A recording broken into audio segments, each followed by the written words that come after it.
Hey guys, this is Andy McCann here to help you lay a firm foundation in fitness, food, and finances. And today we're talking intensity. I'm going to take you all through this. This is probably the most important thing in CrossFit, and we're going to drive down into that. I got a couple other things I'm going to do for you today, but the big thing is intensity. We're going to do that first, and then I'll chalk in some other stuff at the end. I'm using this opportunity to record this both as a video and a podcast, so I want our members and our coaches be able to find this later on and understand what we're trying to do with intensity. So let me just give you the spoiler right now. CrossFit, the whole design behind what it's there for is to make you harder to kill with the minimal input with the maximal output. Okay, so I'm going to go through a whole bunch of things. You're going to be like, what the hell? And this is what it's for. I want to become harder to kill and live the longest possible life I possibly can without putting in that much effort. It's true, I could do hypertrophy. That takes 2 hours in the gym. I don't want to do hypertrophy. It's stupid. It also misses out on the whole side of endurance, right? So it's just muscle. I can get both of this. CrossFit is the biggest hack. It's the biggest no-brainer in the history of no-brainers. It's a huge hack to your health and fitness. Okay, I'm going to get into that. And a couple other things. First, we are CrossFit Garage. You can come join our gym here in Woodstock, Georgia. If you're not in Woodstock, Georgia, you're like, I can't get down there. It's too far away. We have started Garage Fitness Online, which technically has nothing to do with the gym. Brandon, who has CrossFit Bound, and myself, and then Charles and Justin have jumped into this venture to try to build an online community of people who have gyms in their garage or their basements that want to follow along, and we want to help you. So we're building that online community now. We literally just started like a month ago, and it's small but it's growing. Like anything, you got to start somewhere. Again, minimal viable product or the minimal input to grow. The next thing, you can listen to us on podcast, Food, Fitness, Finance is what it's called now. And you can find me on YouTube, Andy at CrossFitGarage.com. And let me see if I can view my own channel there. So you can watch this both as a video or as a podcast. Anyway, so I'm going to go into CrossFit. I love CrossFit. I started doing CrossFit in 2007 thanks to Eric Richards saying, hey, you should try this stupid thing. I am probably one of the fittest 50-year-old men that I have ever met. I know that sounds weird, but you know what I'm trying to say is I can get out there and do the thing. And if you are younger, there's no way for me to say this without sounding egotistical. I have what you want. You want to be healthy and fit. Well, let me take that back. I could be a better human. My emotional side is not great. My ability to deal with people is not great. I'm working on that still. There are many other things that I probably could be doing better. But what I'm trying to say is health and fitness. I'm not taking any drugs. I don't have a prescription of anything. I don't eat whatever, I need. I'm actually right now doing the Lion Diet with Evan. So it's basically ruminant meat, salt, and water. I am drinking coffee. And we have added things in that Evan can add. So I've added goat cheese in there and eggs. And that's it. I'm going back for some blood work, which I'll do another podcast on. A second round of blood work to see if I don't have enough nutrients in my body. Right now, 3 months into this, I feel pretty damn good. Anyway, I have got this long life. The only thing that's going to stop me at this moment is kinetic impact or the random dice that sometimes is thrown at you that you can't really do anything about. But you can do stuff for your health and for your fitness and for your longevity. When you step out in front of a road, you can look right and left. When you get in a car, you can wear a seatbelt. When you decide to order, don't order the dumbass stuff. Order like something smart to eat, right? You can do this. CrossFit is the hack for health and fitness. All right, I'm going to go way down that rabbit hole. I've actually done something I usually don't do. I cast ChatGPT. I was like, organize all my notes in something that makes a bit more coherent sense. So I'm going to be pausing and going back and forth because I want to make sure that I lay this out in a manner that's understandable. Let me say this first. I am 50. I've been doing this for about 18 years. I am really damn healthy and fit. This stuff works. Unfortunately, it even works if you half-ass it. So if you come in and you add some intensity, you're going to see results. It may not be the exact results you want. For instance, many guys show up and say, I just want to be bigger. That is not necessarily CrossFit. Yes, it'll make you bigger. It'll make you bigger. But not as fast as hypertrophy. It's a different thing. It's just lifting. Obviously, you can increase your protein consumption, add some creatine, all that stuff. Ladies, typically you come in and you say, I would just like to lose weight. Man, if I cut your leg off, you would lose weight. We are going to lose weight, but you got to understand fat and muscle weigh and show differently. I can change your body type. Your weight may stay the same. I think you're okay with the change of body type. There used to be a picture that I had of a lady that was like 130 pounds and what she looked like and 140 pounds and what she looked like. The 140 pounds was while doing CrossFit, and she looks way better than the lighter version of herself. I think and everyone's going to agree they want to be toned and fit and, look good naked. This is going to help you. And this is what intensity does. Okay. So let me start off with this. Okay. So if I started off with what is fitness, I think we're going to get a ton of different answers. And none of them are specifically wrong since it's you trying to define your own thing. But if we were going to try to say that person right there is fitter than that person right here, I think what you would say is if I had like a hopper of ping pong balls that said, when I spun it and I pulled one out and said, everyone do this. The person that rose to the top, so basically the generalist, is going to be the most fit because they're going to rise to the top most often. So they may never win, like, hey, let's lift. They may not win against a lifter, but they're going to do quite well against a runner, right? So CrossFit is a general physical preparation program. That's a lot of P's. So CrossFit wants to create a definition of fitness, and they're going to say it's your it's work capacity across a broad time and modal domain. And then I would also add as you progress in life. But what that means is what can you deliver in work capacity? So work divided by time, power, your work capacity, your power output over various time domains. So 1 minute, 2 minutes, 8 minutes, 40 minutes, 90 minutes. So time domains and various modalities or methods. So am I jogging? Am I lifting? Am I rock climbing? Am I mountain biking? That's what they're saying is whoever can land in the top 10 most of the time across most broad scope of everything is probably the fittest. I think we would all agree. Now, you can narrow it down. Am I the fittest for marathons? Probably not. But we're not looking at specific. We're looking at general, okay? CrossFit is going to hack its way into that. It's also going to want to train you in the 10 general physical skills. And I'm just tapping into these. I'm not going to go into them deep. I just need to give you an understanding so we understand where intensity comes into play. All right, and those 10 general physical skills are, it's cardiorespiratory endurance, your stamina, your strength, flexibility, power and speed, coordination, agility, and balance. Okay, so power and speed are what the other guys kind of lean themselves into, and that's the showcase of your skills. All right, I already talked about this hopper model, and then we've got this metabolic pathway. Let me click into that. Essentially, there are two energy sources. You can have oxidative, I'm breathing, I'm using oxygen, or non-oxidative, it's something else. In that, they're finding more systems, but there's 3 that they really lean into, and that's your phosphagen, glycolytic, and of course going back into the oxidative, but there's one in between that I'm not really going to go into, but the idea is you have fight or flight, and then you've got, I just need to run a long way. CrossFit's idea is, in the science we've seen, training one of them is okay, but training all of them is better. So if we can have a workout program and methodology that hits all of this, then we're going to deliver a higher degree of fitness than, pigeonholing you into one thing. So that's why some days we just lift. That's why, like today, we did Chad, where we did 1,000 or 500 box steps, right? Okay.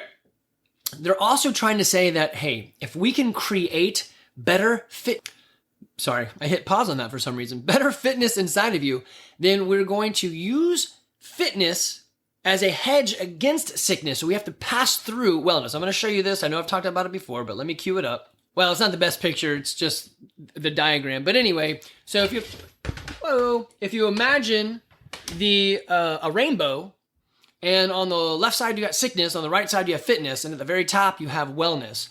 Well, if your biometric measurements are in the fitness category, like your heart rate is down in the 50s, when you get sick and your heart rate kicks up, you just move into the 70s, which they would consider well. So when you're sick, you're really not that sick. I mean, yeah, you're still sick, but your body has some distance to go. So you're using fitness to hedge against these opportunities of sickness.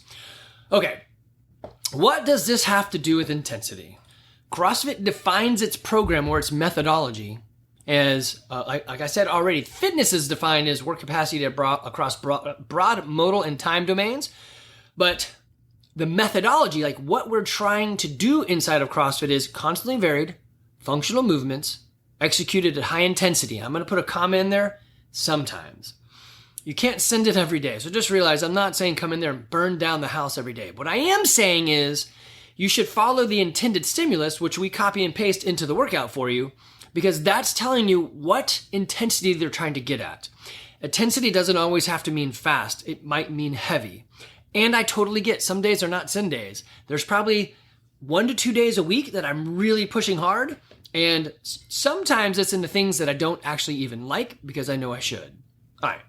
If you go to CrossFit main site and you click around, you're eventually going to get to their about page or on the education side. What are they about? They list it right here. It's improving your health and your fitness. It's not about becoming like going to the CrossFit Games. It's not about increasing your skills in particular, although that gaining of skills helps with your brain and its connections, which fights off all sorts of stuff, right? So always be using your brain, always be learning new things. But they're here to improve your health and your fitness. And if you go through the material, you're going to see exactly what they're talking about. Now, on their education side, they've got, the CrossFit Level 1 is the entry drug. You can actually just buy the notes and not even really like take the class. You could just like go through the notes. It's totally fun stuff. It's good stuff. Bunch of courses. Their online one is awesome because you can just do it at the convenience of your house. Any of my members, if you want to do this, let me know and I will support you in any way I can. I mean, you'll definitely need a wall ball and a PVC pipe. You can totally borrow that while you do your lesson at home, or you can do the lesson in the gym. That's totally fine with me. You can go on site, do all sorts of stuff. They have different levels you can get into. Level 1 is knowledge. Level 2 is working with athletes. Level 3 is knowledge. Level 4 is working with athletes. Okay, so let's get back into intensity and why this matters. Intensity, if you go through their material and then you look at the science behind what goes on and things they chart, we have got so much data points now because CrossFitters log everything. They said at a guess, we think intensity is the independent variable that lends itself to the most adaptation towards health and fitness. And now they know this to be exactly true. So there was a hypothesis, this is we think is true. And now with all this experimental data, I've been doing this for 18 years. We know it's really damn true. So intensity, we have to kind of define that and figure out what it is and what it's going to mean for you. So the technical definition of intensity is force divided by time. So you could do, like if I'm doing a thruster, let's say the bar is down at the 2 foot mark and then I stand up tall and the bar gets up to the 6 foot mark and I'm doing 100 pounds. So 2 feet to 4 or 6 feet is 4 feet and I've got 100 pounds. So let's say 400 foot pounds of work, right? Divided by your time. How long did it take to get there? In a thruster, not too long, maybe a second. So basically, let's say it took you 2 seconds. You were very slow. I don't even know how that would be possible, but let's just say it. So 400 foot-pounds divided by 2 seconds gives you your 200 foot-pounds per second, or your power, right? So it's work divided by time. If I told you I did 100 pull-ups, you'd be like, well, okay, that's interesting, but tell me your time domain. I did 100 pull-ups in 1 day. Yeah, not too cool. I did 100 pull-ups in 100 seconds. Yeah, that's pretty cool. So there's a difference to I can just do work versus I can do work or I can generate power. So CrossFit is about generating power. Now, again, this power in the workout could be I'm running fast, or it could be I need to go at a slower pace to maintain that power. So it's not necessarily did I burn down the 1 mile? What it's saying is sometimes I need to go a little bit slower in order to complete the task at a higher, I guess in this case, faster time domain. So if I was doing a mile run and I ran the first 400 meters, I full on sprinted it, I'm going to slow way down.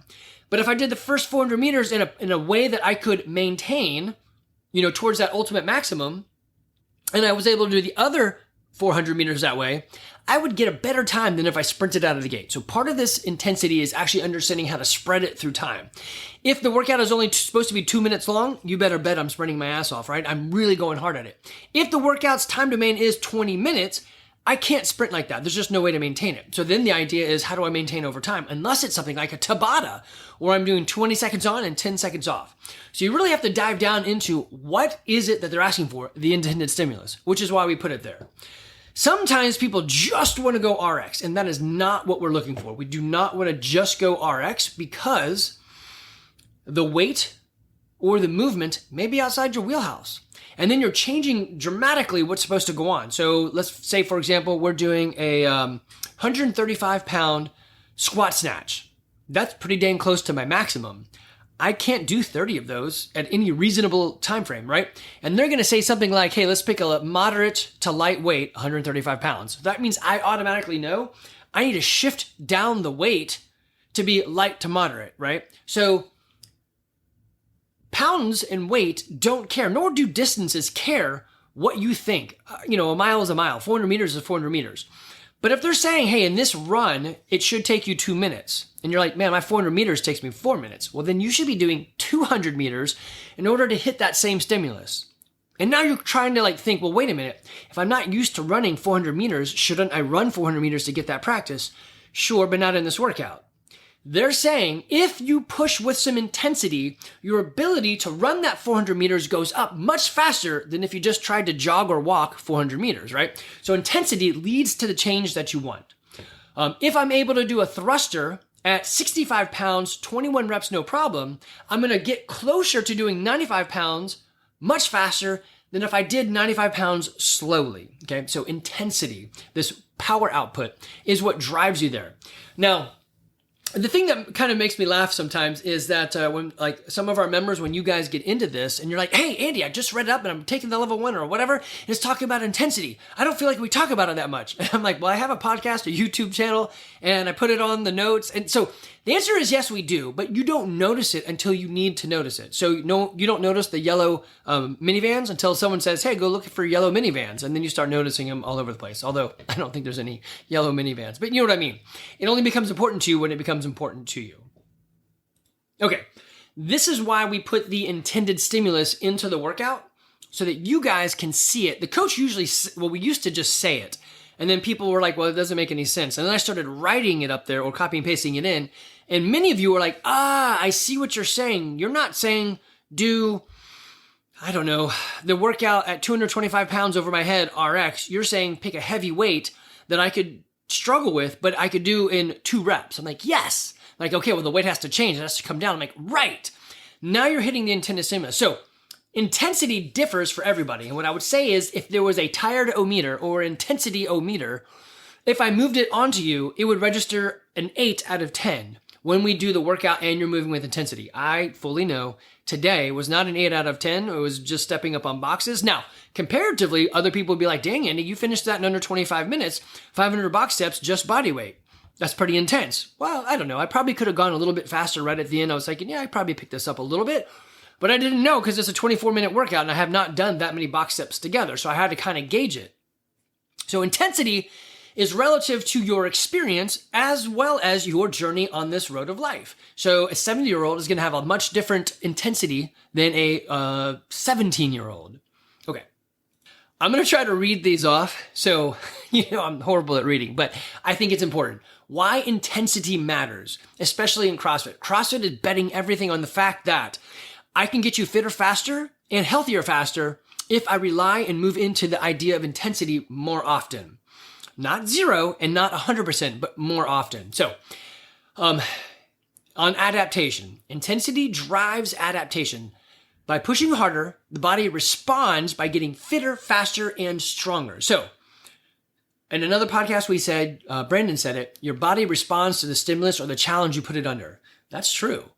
If you do nothing, like many of my 50-year-old friends do nothing, their response is, my body is degrading. I wish I could say something better to them. I wish I could live a better example. I don't know. I think it's really probability biased. They don't think it's them. If they asked me, I'd say it's totally you, and I wish you would do something because I enjoy you guys and would love for you to live longer.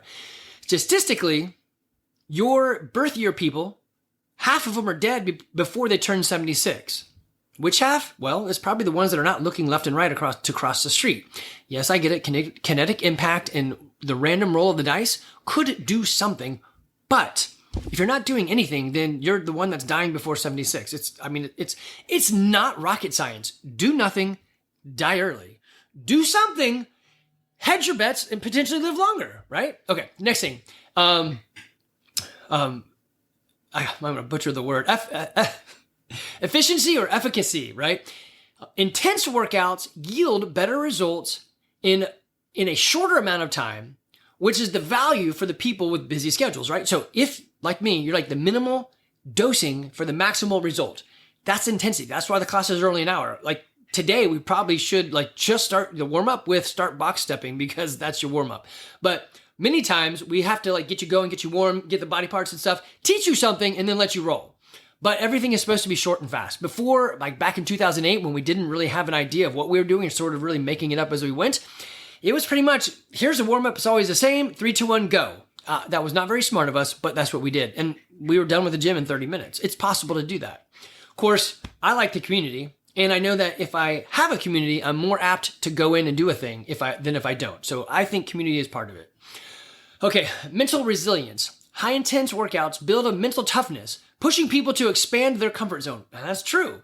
Sometimes you need to learn into. This kind of sucks. Like today wasn't, the length of the workout did not provide for an intensity of I'm way out of breath.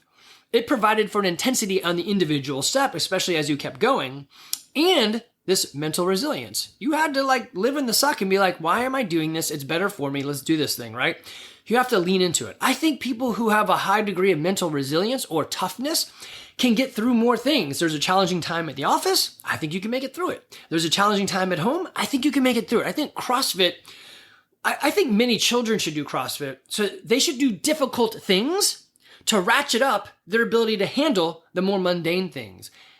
It's a weird experience to understand that, like, sometimes the checkbook not being balanced might be somebody's biggest challenge. Where somebody else's challenge is, my sibling passed away at an early age. Which one is tougher? Yeah, we know.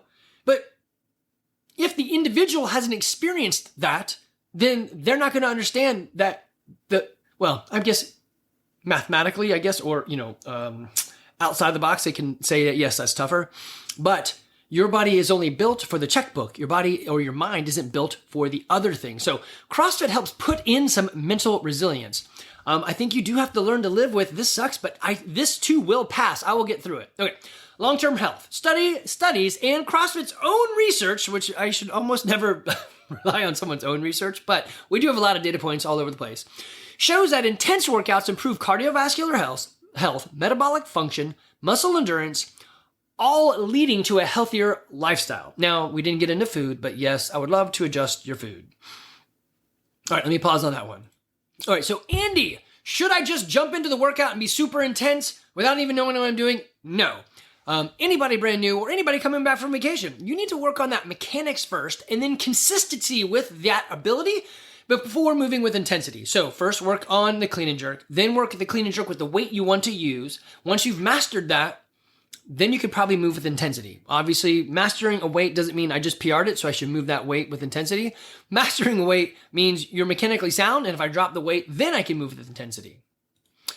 You should also, like I said, coming back from vacation, start with a lower intensity and build up. Don't just come right out of the gate. A great example of coming out of the gate stupid is doing, every once in a while, the 10 100 meter sprints comes up.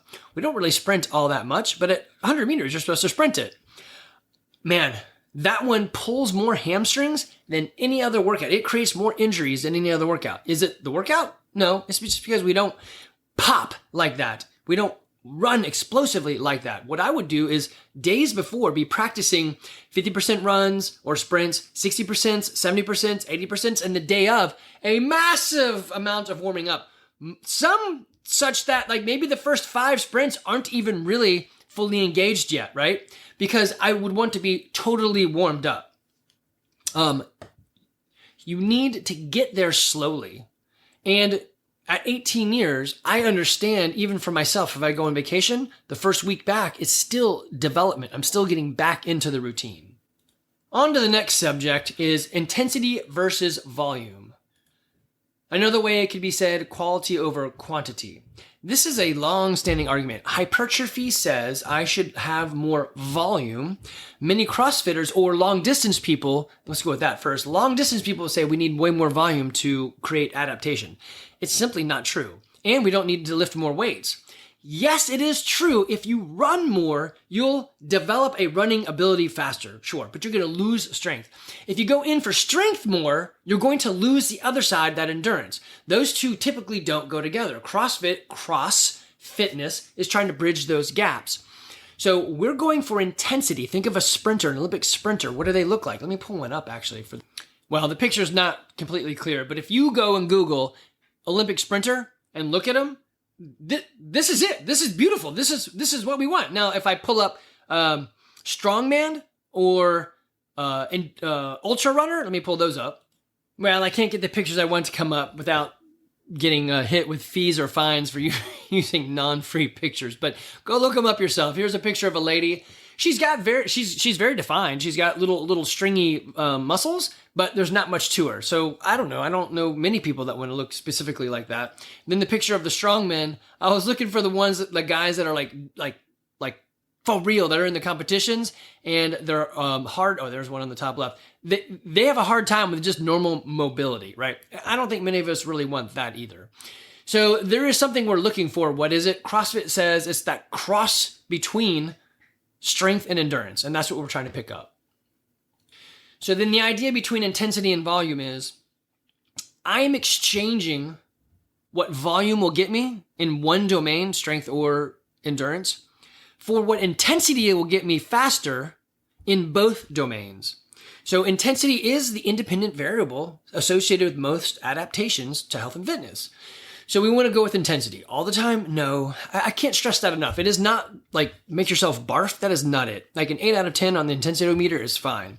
Now, some gyms don't coach the warm up. They don't coach class. They don't push intensity. They have a really crappy fitness model, but they use the CrossFit model because even doing CrossFit crappy or half-ass works. I've said this for years. If you'll come to the gym 4 days a week, let me adjust your diet some, and you just simply half-ass the workouts, I will bet you times 10 the refund of your money that you're healthy and fitter a year from now. Because I know it's true. Even a crappy CrossFit program works better than most of these other programs for what most of us want.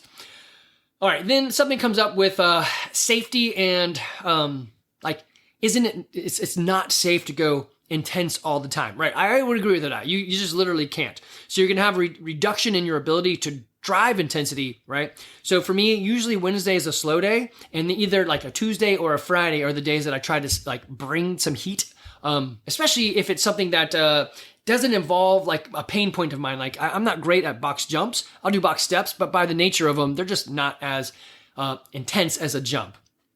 So you obviously need to be thinking about yourself. A good example of this is my brother. He said, hey, I didn't come to the gym today because we have a wedding coming up and I didn't want to hurt myself. And I'm thinking, I've been doing this for nearly 20 years and I have never really hurt myself doing something smart in the gym. What are you talking about? And so I think some of it is this idea of intensity. I don't know how to push myself. So I would say, start off slow and ramp up, record your results, and then see what happens. So be safe, be slow, be smart. I think one of the biggest success stories I can give you with success with intensity is I've got a buddy, Eddie Lent. He and I do a ton of adventure races together. We've been racing longer than I've been doing CrossFit. Eventually, I switched over to the CrossFit model of training, and he still did the normal stuff, 2 hours a day of either running or biking. We go out and race. I train an hour a day at the gym, but really it's like less than 30 minutes of working out. You know what we do. And I'm able to keep up with him during the beginning. And near the end of the race, I'm usually the one feeling better because of the recovery aspect. Usually, not all the time. I'd say 80% of the time, I just follow him around. But I'm able to do this, and his training is much more time domained. He needs more time to do it. I don't want that time to be used up. I want to do other stuff. Now that all my kids are moving out of the house, I'm like, yeah, maybe I'll go biking more, do something else because I can. But before, I needed a minimal input. So like all you men and women, or fathers and mothers, whatever, having babies, this is why I got into it. I started having more kids. My fourth kid was born in 2008. We started the gym in 2008. I started doing CrossFit in 2007. I started doing adventure racing in 2001, something like that. And I needed a better way to train. I needed a better way to do this stuff. I needed to have better use of my time. Okay. You can use this intensity as a lifelong tool. I'm doing it now. I'm nearly 20 years into it. it's doing the right stuff for me. It's being smart. It's not running in the world is stupid. So you have to understand what intensity is. And this is what we drive for. This is why intensity matters. Intensity is king. I used to do all my videos is, what did I say? It was something and intensity is king, or routine is the enemy and competition, or intensity is king. So routine being the enemy, yes, I like to mix it up. I think CrossFit affiliate programming mixes it up a little bit too much, but we're going to fix some of that. All right. So how do you modulate intensity? I think the biggest thing is listen to your body and track your effort. I think I need to give you an opportunity to repeat workouts more often. That's something I'm working on. And I think you also need to know that you have the permission to not send it every day. And you need to have the idea of what is a medium or a high, medium, and a low intensity day for you, right? Heavy days have an intentional point because intense heavy is a different stimulus than intense fast, right? Again, intensity is power. Power is work divided by time. The most intense lift you can make is a deadlift, right? More weight, shorter time domain. It's pretty good. Now, a thruster or a snatch gives you the longest travel for the bar, but you can't nearly do as much weight, right? And then the runs, a shorter run or bike or row can give you more intensity because I can break it out harder. You need to figure out how to modulate that. You need to know that we interlace heavy and light days on purpose. A reason we don't do heavy every day or let's lift every day, you can. There's 24-hour access to the gym. Go to the side, go lift. The reason we don't is because we're not doing hypertrophy. Lifting every day, throwing down intensity every day is not the best for you. Now, you may think to yourself, but wait, Andy, I've been doing this and then I plateaued. What's happening with the plateau? Well, if you actually follow the formula and your progress starts to stall, we need to start looking at how are you resting, recovering, and then what are you eating? I know most of you don't want to do that. So if you want to push the envelope, intensity, recovery, and nutrition. Let me deal with your nutrition. I mean, some of you guys won't open up to that, and that's okay, but it would be great if you did. Okay. Another one, we need to follow a structured program. The reason we follow CAP is they're programming for CrossFit gyms. They know exactly what we're doing. They know the gear we have, and for the most part. And so they know what we have the capability of handling and doing. So you're going to see all that stuff. It's CrossFit's methodology. There's a couple people who lay out an entire year and they create a sine wave of intensity and loading and so forth. So they're doing that for us. You should prioritize sleep. There's a whole podcast on that. You should prioritize nutrition. I got podcasts on that. If you don't know, I guess a good gauge that you could use is some sort of heart rate monitor to understand what your heart's doing. So you could become out of breath or your heart could be pounding too hard. Those are two different ways, two different types of cardio failure, right? So you should know those. Some days, if you got a movement that is not great for you, maybe it's just a mechanic day or a skill day. I tell all new people, hey, this lift is complex, just skill day it. It's totally fine. I do like the variety because it gives you your brain the opportunity to not, like today, lean into the boredom of routine. So keep up with a good amount of variety. Even if you're like, hey, Andy, today I'm just going to go walk the dog. Totally fine. Go do that. Be patient. Trust the process. Okay, so then you might be thinking, Andy, you mentioned diet. What could I do? I would say the easiest thing is use the macro tracker. Like basically it's 30-30-30 carbs, proteins, and fats. It's actually 40-30-30, but I forget which one is the 40. I'm right now doing 50% protein, 50% fat, and it's a weird thing. I wouldn't suggest it to anybody.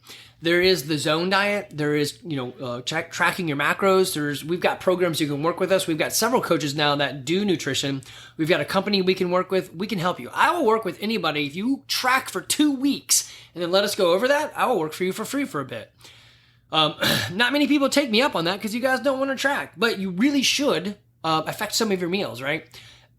There's a lot of things you can go into the meals, but I think probably the general principle there is the plate method. Well, you can look that up. It's basically your vegetables are a big part of your plate, and then your meat and carbs are the other quarter of your plates. And that's going to be up to you for your calorie needs. You should, doing what we're doing, you should be above 2,000 if you're a woman and somewhere around 3,000 if you're a guy. If you're trying to gain, if you're trying to lose, then maybe it goes down a tad bit. Everybody's body, their maintenance mode is going to be a little bit different, but there is a thing where if you diet enough, then you start turning off processes in your body, and your body's maintenance mode drops because it's not as efficient in building muscle. It's not as efficient in fighting off diseases, right? So it has to shut stuff down. Another thing to look at is your hydration and electrolytes. Make sure you're maintaining that. You guys should know that by now. I think these packets of LMNT are one of the best things you can use. Simple individual serving, yes, you got to pay for them, but they're already divided up for you. Do you need to do that? No, you can make it on your own. It doesn't really matter, but you need to be paying attention to what you're doing in hydration and electrolytes. Another big one is inflammation. One reason that Evan and I are eating on this lion diet is apparently ruminant meat is very low inflammatory. So, weird autoimmune issues seem to be going away with us.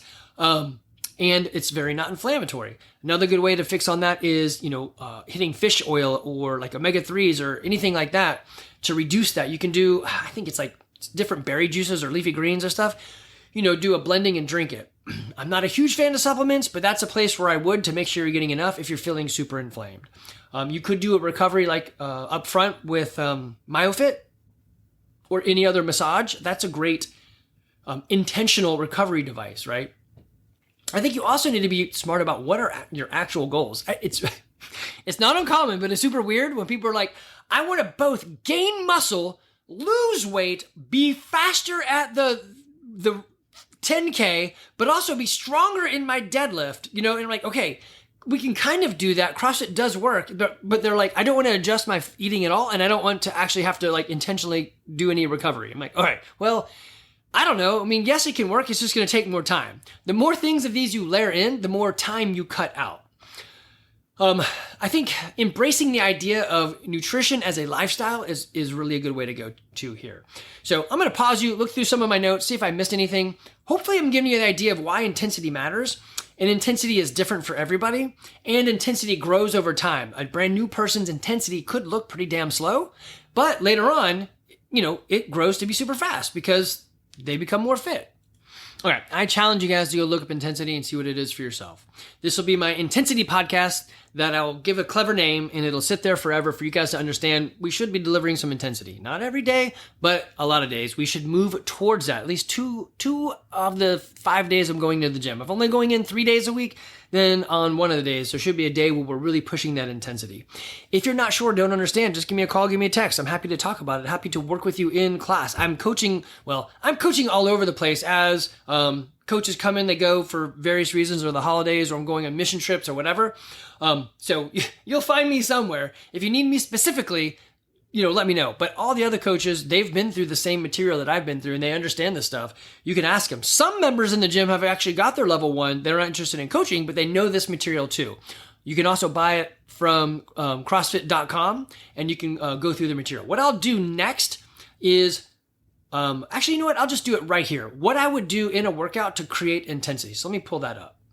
Okay, I know I've already gone through the workouts for this week and next week, but I'm just going to pick tomorrow, Tuesday, and we're going to talk about intensity. So let's say we've warmed up appropriately. The workout is as many rounds as possible in 10 minutes of, for me, it's going to be a 10-calorie row and 8 handstand push-ups. Okay, so 10-calorie row, all of us can do that, but it's supposed to be with intensity. So I'm curious what their time domain is on that 10-calorie row. Then handstand push-ups. I can do those, but I got a thing with my shoulder right now, so I'm going to sacrifice a lot of pushing because it kind of is painful. So I'm not going to do that. So how would I change it or affect it? Okay. Looking at the intermediate, it says 10-calorie row and 4 handstand push-ups. Again, I got a pain, so that's probably not what I'm doing. So they're saying, hey, we want you to do something between 5 and 10 rounds. That's kind of a big gap there, but I'm going to aim for 7 rounds then, right?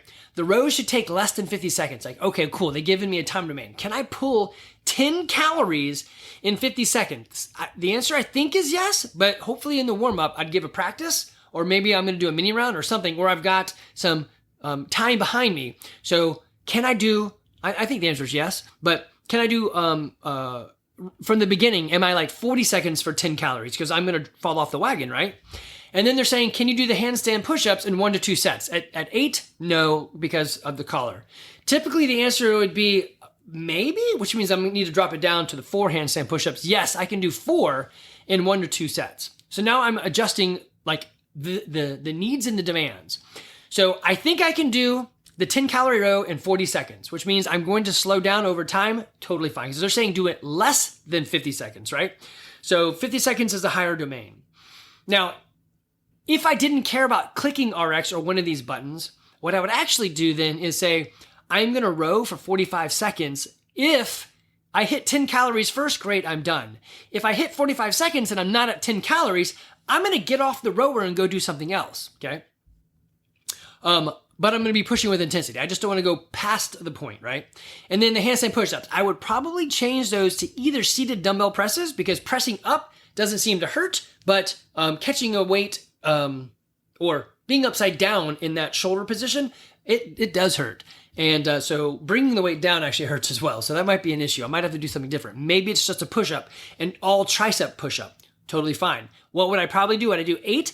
I can do 8 push-ups in 1 to 2 sets for a very long time. So I'm going to say yes to that. I might even drop it down to 6 because I know I like to do them in 3s. So I could do a 3 and a 3 and then just keep that going. And that would also keep my intensity up on the rower. So you see what I've done here. In order to hit their time domain of, I want to be able to do, basically around every minute and a half, I have to have the row under control, and then I got to get through the handstand push-ups, which is going to be very monostructural, so my arm's going to burn out pretty dang quick. This is what I would do. So it even says right here, hey, this is low volume, but with a fast transition and complementary workout. So basically a row is a pull, and a handstand push-up is a push. So it's, one then the other. So you should be able to keep up a high rate of intensity or movement in this one. If I were to go to the next day, let's go actually to a heavy-ish one. Okay, here's a good one. So on Thursday, we have a snatch warm-up, and then it's as many rounds as possible in 15 minutes. Again, the time domain of 10 and 15 means I can't necessarily sprint out of the gate because I'm going to fall apart. So knowing that it's 15 minutes, I'm like, okay, I've got to be judicious with my beginning because I don't want to end. It says 125 pounds for girls, 185 pounds snatch for guys. I know I can't do 185 pounds. I'm going to go down and look. I know this is a moderate loading for what CrossFit considers a snatch. For me, it's not moderate. It's super heavy. So I'm going to look down here and it's going to say, I'm going to do between, this is a wide range, 10 to 30 snatches at 185. No, that's not even happening even once. Okay, so what could I do 10 to 30 of? It says the loading should be moderate to heavy and should perform singles. Okay, that's good to know. I could do a 135-pound snatch. It would have to be a full squat snatch for me to do it, but I'm going to take quite a bit of time between. So I need to drop it down below that. I know from doing a lot of squat snatches that 105 is a sweet spot for me. I can hit that relatively well all the time. 115 is pushing a bit. And so I'm looking at this going, man, it wants me to do 10 to 30 in total. Actually, let me reread the workout. So you're going to do every 3 minutes, including 0, run a 400 meter. Oh, okay, I see what it's saying now. I misread it. So you have 15 minutes. At minute 0, 3, 2, 1, go, do a 400 meter. It says I need to be able to run the 400 meter in less than 2 minutes. I can do that. Usually my runs are about 150, even when I'm tired. So I'm okay there. And then it says the snatches, I should have about a minute for snatching because you get every 3 minutes to do a thing. So at 0 minutes, at 3 minutes, you're going to go run. So in a minute, they're saying I should do about 15 snatches. Okay. That means every 10 seconds, I'm doing 1. All right. So now instead of 105, I'm thinking, okay, I could probably do 115 because that's not terrible. That's 10 though. And they're saying I want 15. Now that I'm thinking 15, wait, every 10 seconds, that's only 6. I did math. See, damn it, time math. That's not enough. That's not right. I'm actually going to drop it down to 95 pounds, knowing that I'm going to do 1 every 6 seconds because that would give me 10. I need to do it slightly faster, so 95 pounds might be the right weight. It might even go a tiny bit lower if they're looking for, let's see, if we're going to do this 15 times, so it's going to hit it 5 times. So, oh no, that was right. So a total of 10 to 30. So, that was cool. I could have done that. So yeah, going back on the math and understanding the workout, what it is you're going to have basically 5 minutes to do lifts, and they want you to do, in total, 10 to 30. So I'm going to land on 15. That means I need to do 3 lifts in those in that time domain. So man, maybe I'm going to go heavier then. So you see how I'm kind of calculating this out based on what they said. I know it's slightly confusing. I should have pre-read this stuff, but I'm going to do 15 snatches and I'm going to run faster than do about a minute 50 pace on the run. Yes, I can do those. So that means I have to choose a weight that allows me to do that. 185, never going to happen. I need to drop that down. I know that I do a better job when I squat snatch than when I power snatch. Okay, it says moderate to heavy. I can lift more if I squat. It said just snatch, which means do whatever hell you want, just forward to overhead in one movement. You can stand up if you, or squat or stand, power, whatever. So I'm going to go for the heavier lift, knowing I'm going to do squat snatches. I'm going to try to do maybe 6 each time. That's 5 times, right? 3 to 6. That's going to give me 15 to 30, somewhere in that range. And I think I can maintain that. But this is how I would use intensity if I'm feeling it. Will my arm allow me to do that movement? Yes, I've already practiced it. Will my legs let me run? Yes, I can do that. We just did Chad. My legs are fine. Or at least for moving, right? I know they're kind of gassed right now. But you see what I'm saying? I'm building this up. Now, that's a Thursday, which is good for me. That's usually Thursday or Friday. I'm going to push in a little bit more of a send. It's usually Tuesday and then Thursday or Friday, which means I'm going to go look forward at Wednesday and say, well, what is that? Well, it's got double unders. I'm not going to do those because of my knee, especially if I want to run. So I'm already going to change the workout. And wall balls. So maybe what I'm going to be doing there is wall balls and the bike, right? So it's probably a move day for me because wall balls also get my knee kind of funny, but I will still want to do the workout. So maybe that becomes my move day so that I can then send it on Thursday. So I'm looking a little bit ahead, but I also know my basic schedule. And this is how I push for intensity. Am I a paragon of manhood and awesomeness? No, by no means. But I'm a pretty damn fit, healthy guy for 50, not taking any medicine. So I think you guys want to do this. And the plan is simple. Just show up every day and some days send it and some days don't. That's pretty easy. Understand intensity. Understand it is the most important thing that CrossFit can ask you for. Now, they say go with intensity. I think the other important thing is constantly varied functional movements.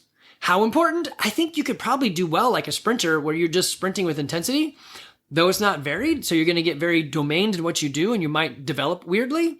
And it's not varied, so you're probably going to be bored. So there is that. The whole methodology is pretty damn awesome and eloquent. Constantly varied functional movements executed at high intensity. Sometimes. I think that says it all. I think going down that road, you can't really mess up. I think it's the best minimal effort program you can do, requesting a absurdly maximal result. It just is. Understanding where the intensity lies in your own body is going to be the challenging part, but it gets better as you do the workouts and log your results so you know where you stand. Okay, guys, that's intensity. Hopefully that made some sense. Hopefully it spurred some questions. Hopefully some of you guys out there in the ether that listen to this that aren't part of the gym have questions and are thinking to yourself, maybe I should be doing this. If you are local, come on in. Through 2024, we're doing some giveaways, so catch a giveaway. It's our gift to you. All right, guys. I am here. I am Andy McCann, your host for this show, sometimes with Levi and sometimes with Evan and sometimes with Evie. And our job is to help you lay a firm foundation in fitness, food, and finances.